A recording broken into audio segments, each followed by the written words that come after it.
For Carla or for Jomar, what would it be?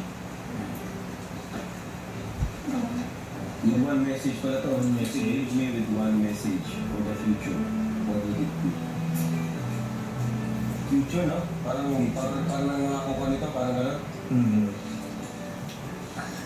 Kung mag-iwan ka daw ng message kay Carla para sa future, what would it be? Ako muna, Jones. Ako muna. Siguro, Parang parang vow, the vow.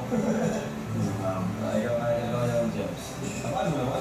Last message, last time. So, siguro labas mo na lahat. Grabe naman. So, to Carla, ang dami mo ng pinagsaanan, ngayon patuloy ka pang naging matatag. Ito, kahit anong mangyari, sasabihin ko sa'yo na I'm so proud of you.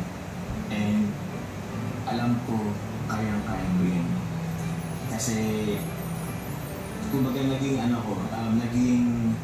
witness ako since day one hanggang ngayon. Hindi madali yung pinagdaanan mo, pero alam kong kumbaga, basta, tawag yan, alam kong sobrang mo ng tutag. Marami ka pang gustong maabot sa buhay, and I know maabot mo yan. Basta ako, palayo yung sabihin, I'm proud of you, andito lang naman ako kahit anong mangyari.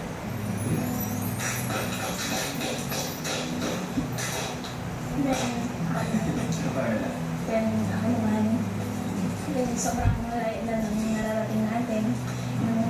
Madami na tayo na-achieve together. Then, kahit na anong nangyari siguro sa future, then, parang di ka na mawawala.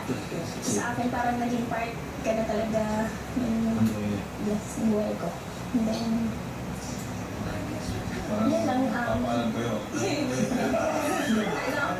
thankful ako, grateful ako sa lahat ng itulong mo din sa akin.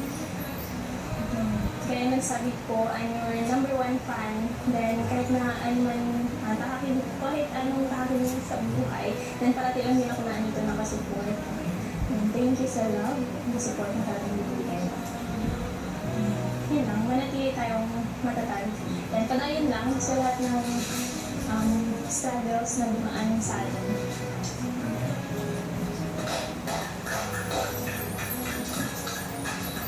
Yun lang po.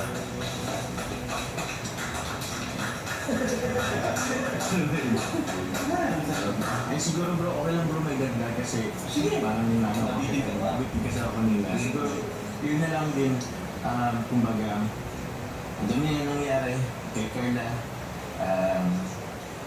Again, whatever happens, kasi sobrang dami pa nating lalakbayin. Pero, ito tatandaan mo, ako lagi nakasupport sa'yo. And magiging proud of you. And, I love you.